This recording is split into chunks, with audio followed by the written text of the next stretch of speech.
Peace, Prince Ash here. A new angle today. Why? Because I want to change it up a little bit. Simple as that. Let's get into it. I have a new single out. It's going to be first in the description. It's called Don't You Understand. It's worth listening to. You should check it out.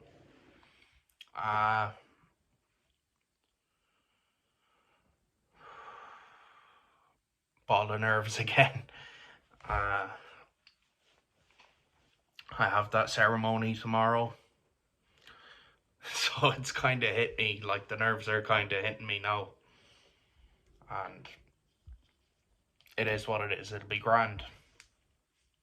Just gonna go up there and do what I have to do.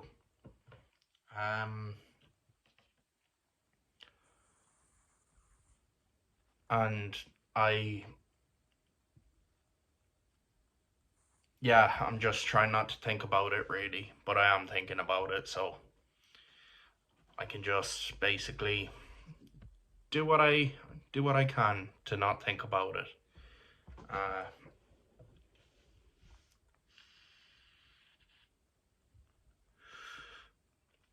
feel like giving up on this vlog, but to be honest, I'm gonna do it. And I kind of said I'll make it because it'll just get me into the rhythm tomorrow, the flow of opening up and speaking on stage. So why not talk a bit about schizophrenia? I've spoken in, like, at length, I think is the way to put it. I've spoken at length about my schizophrenia on this channel. So I might just repeat myself. Or I might not, because I can't remember what I've shared, but how does it affect me?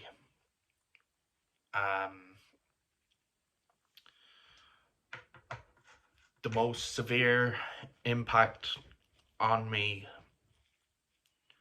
has been getting visions and fake memories, which I think were real memories, and getting obsessed with the past. And I've been dealing with the past as well. I've said that before, definitely. And like, it still comes up for me. I remember like getting picked on by women in Galway, like, you know, what can I do back? Nothing. So I just internalize that and get angry at myself and start fucking regretting not doing anything about it. Like, but what could I do? You know what I mean? There's not much you can do, really. And even though I did the honourable thing and do nothing about it, I still regret doing nothing about it. I regret not fucking taking the head off a few of them. Nah, don't quote me on that, honestly. Fucking, it is what it is. And you know what, speaking a bit more about it is helpful. But so I got these fake memories, and they really bothered me. And they made me believe there was a conspiracy against me in Galway. And it made me think all my friends and my peers were out to get me. They had branded me as a paedophile and as a sexual offender or a rapist, that I was a criminal, basically, and that there was no hope for me, and that I was the worst person to ever live in Galway. None of that was true. And I knew deep down in my heart none of that was true. But I let that shit get to me. And I think what bothered me the most was, like, other people's opinions. Because even to this day, other people's opinions matter to me a lot. Like, and I'm working towards getting to a place where the only opinion about me that matters is my own opinion.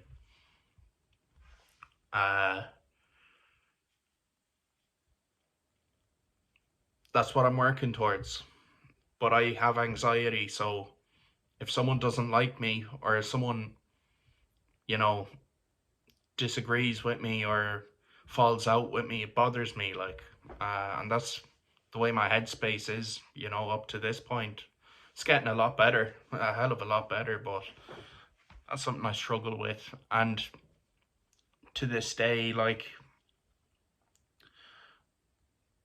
the worst effects are the panic attacks and the uh, episodes I hear in voices, hearing, hearing voices screaming at me, calling me names, not nice shit, calling me a stupid retard, and yeah, it's like fucking high school shit, man. It's just bullshit, man. I fucking hate it. But when it happens, it really bothers me, as it would to anyone, like any normal person. It fucking struggle with that, and it just triggers emotions in me, and I start hating myself, and it does take me back to the obsession of thinking people are out to get me, or oh, if I bump into this person now, it's all gonna go horribly wrong for me, and I'll be found out that I suffer from anxiety. It'll be, I won't be able to contain my anxiety if I meet this person, and then everyone will be out to get me because I have anxiety, and it is kind of fucking madness going on in my head. Like, um, I'm on medication to contain those effects.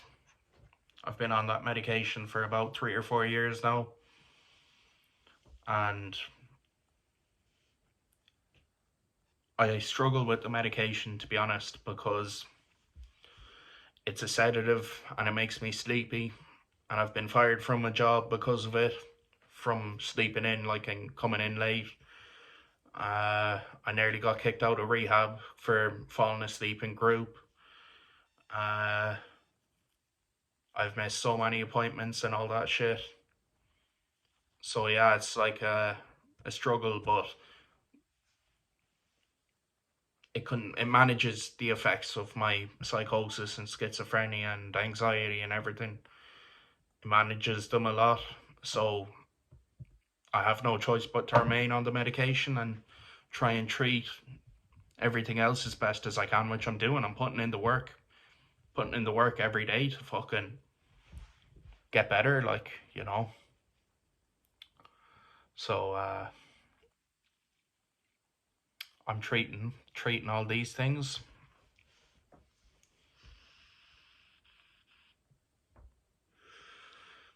Yeah, and I can, well, look, what's in my head is like I can already tell I'm gonna have anxiety tomorrow, and that it's gonna be a struggle, and it'll be fucking nerve wracking, and it'll be scary and everything. But I don't really want to think like that either.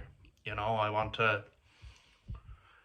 want to go up and just be grand and breeze through it. And granted, there'll be a little bit of a struggle, but my hope for tomorrow is that I'm able to coherently, put a brief synopsis on things together, and that I'm able to uh, share accordingly a little bit about my story and my life. And then that brings me to music. That's another reason, and these vlogs are another reason why uh, I got nominated. Like, so I'm going to talk about the music. Like, I've been writing music since I was a kid. The first rap I wrote, I was like 9 or 10. uh, Actually, maybe 11, and it's just been an outlet for me. I've written poetry and raps all through my teenage years. Got big into poetry when I was a teenager, in my late teens, like, and wanted to pursue that. I had dreams of pursuing that, but rap always uh, spoke to me the most. Eminem said that it spoke to him the most, and 100% rap, hip hop, and rap speak to me the most. And I've gotten to a point these days where I'm like, poetry is a bit bland for me, or a bit mundane. uh, Hip hop is better than poetry in my eyes. Like, Uh, it's more visual striking. It's more real, more working class, more fucking more visual. I don't know. They're probably the same thing, but like being able to hear it through headphones and not have to read it in your head, and uh, it's very much more alive than poetry to me, to be honest. No, I'm not hating on poetry. If you like poetry, that's fucking great, man. But that's, I'm talking about my experience. And yeah, basically during COVID, um, I I started releasing music.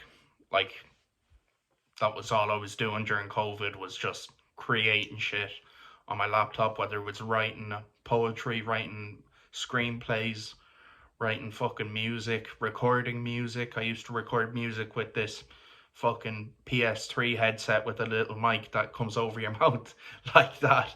And I used to mix it through the app Veloco. If any of you are into music, you might know Veloco. It's good for practicing your auto tune. And I used to stack layers of vocals on top of each other through that. It was a tedious process, but that's how I made music for a short time, and it helped me understand what I could do with my voice a bit more, and uh, helped me find my range. And I could be weird. I could fucking practice all types of weird shit, and that's why I do miss, in a sense, I do miss being my own producer. But the reason I'm not is I can't mix, really. I'm able to stack layers on top of each other on Veloco and, mess around, but I can't put a fucking fully fledged song together myself. That's why I work with producers, because I know they can, and I'm working with the best producer in the country at the minute, Arm the Track, man, and big up Arm the Track. Uh, so yeah, I've 3 albums released, 2 EPs, singles. Dropped a single yesterday. Check it out. It's in the description. PayPal's in the description if you want to make a donation. Um.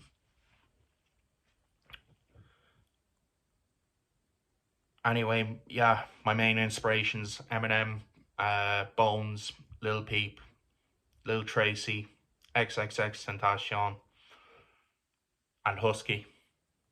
My main inspirations throughout my journey. Some inspiring more at certain times, and some inspiring less at certain times.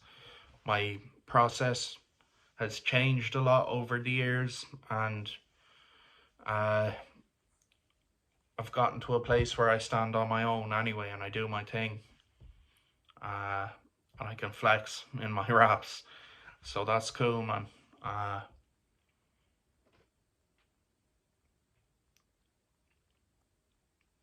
but like without music, I'd have nothing.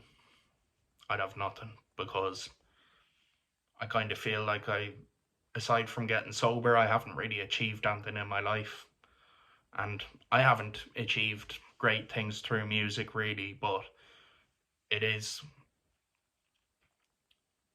me expressing myself, and uh, I'm proud of my work, and a lot of people do like my work, and to me, that's worth a hell of a lot. Uh, Everything I really set out to achieve in making music has been achieved. Like I've earned respect from people that otherwise wouldn't have respected me or looked at me like a human being. People know my pain, my story now, and people hear my side of things and what's going on in my head, and uh, I feel like I'm doing something that most people I know are too afraid to do. You know, I'm not afraid to be myself and to share, you know, my experience and my thoughts in the music. Like, uh, and I know there's a lot of people out there that probably really want to do what I'm doing, but I don't know, or there's courage or whatever, they won't do it. So it is what it is. I'll leave it at that. Peace.